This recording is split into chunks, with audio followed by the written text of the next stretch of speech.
어제 요양병원에 입원하고 있던 또 기저질환을 앓고 있었던 두 분께서 코로나 백신 접종 이후에 두 분이 사망이 확인됐습니다. 백신 부작용 여부는 아직 확인되지 않았습니다.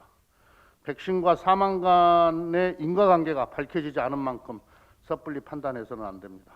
방역당국의 정밀 조사 결과가 나올 때까지 지켜볼 것을 당부합니다. 일부 언론의 선정적 보도와 야당의 과도한 백신 정쟁화 자제를 다시 한번 요청합니다. 당국의 역학조사 결과가 발표되기 전에 아무 근거 없이 두 분의 사망을 백신과 연계시키는 자극적인 보도가 이어지고 있습니다. 야당도 이 사례를 빌미로 또다시 백신 안정성에 흠집을 내려 하고 있습니다. 도대체 아무 근거 없이 국민을 불안하게 하는 의도가 무엇입니까?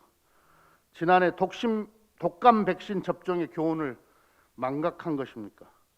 당시 야당과 일부 언론은 독감 백신 접종 후 사망 사례를 과도하게 부풀려 불안을 조장하고 국민을 혼란에 빠뜨렸습니다. 하지만 독감 백신 접종 뒤 사망했다고 신고된 110명 가운데 인과관계가 확인된 것은 단 한 건도 없는 것으로 결론이 났습니다. 오히려 야당과 일부 언론의 불안감 조성이 백신 기피로 이어지면서 접종률에 심각한 악영향을 미쳤습니다. 지난해 독감 백신 접종률은 전년보다 9% 하락해 64%에 그쳤고 140만 명분의 독감 백신이 남는 결과를 초래했습니다. 거듭 강조하지만 백신에 대해서 비전문가들이 경쟁하듯 말을 보태는 것은 혼란과 불안만 가중할 뿐입니다. 야당과 일부 언론은 선정적 제목을 달지 말아달라, 정치인의 비과학적 언급을 따옴표 처리해서 보도하지 말아달라는 감염병 전문가들의 호소를 경청해 주기 바랍니다. 백신 안정성은 언론이나 정치권이 아니라 의학 전문가들이 판단할 수 있습니다. 지금 전 국민을 대상으로 사상 최대의 백신 접종이 시작되고 있습니다. 근거 없는 불신 조장으로 정부의 백신 접종을 흔들어서는 안 됩니다. 백신 접종률이 낮아지면 국민의 일상 복귀가 늦어질 수밖에 없습니다. 영국, 독일 등 코로나 백신 접종을 시행하는 여러 나라들에서 백신 접종이 사망의 직접적 원인이 된 사례는 아직 없습니다. 근거 없는 불안 조성으로 백신 접종을 더 이상 방해하지 않기를 바랍니다. 더불어민주당과 정부는 신속하고 안전한 백신 접종에 힘쓰는 한편 접종 후 사후 관리에 온 힘을 다하겠습니다. 어제 당 규제혁신추진단 회의를 열어 경제혁신 법안 입법 현황을 점검했습니다. 코로나 위기 극복을 위해서는 피해 국민 지원과 함께 경제활력 제고라는 두 축이 굳건하게 작동해야 합니다.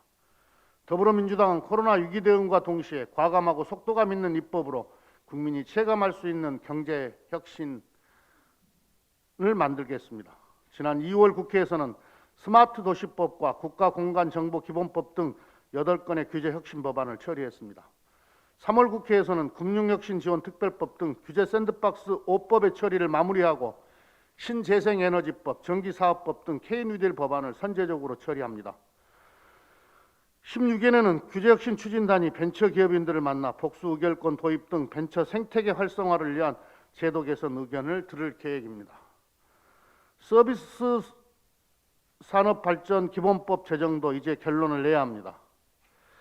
코로나 위기의 장기화로 서비스 산업이 가장 많은 타격을 입고 있습니다.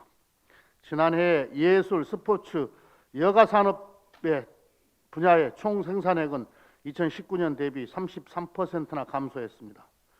우리 경제가 활력을 되찾기 위해서는 서비스 산업도 비대면, 디지털화하는 등 혁신이 필요합니다. 서비스 산업 발전 기본법은 체계적으로 서비스업 중장기 기본 계획을 세우고 세제 혜택과 연구 개발 등의 지원 근거를 담은 법안입니다. 2011년 이후 10년 가까이 국회에서 논의를 해왔지만 결론을 내지 못했습니다. 현재 민주당과 국민의힘이 모두 써발법을 발의한 상황입니다. 국민의힘과 민주당의 법안이 내용적으로 대동소이합니다.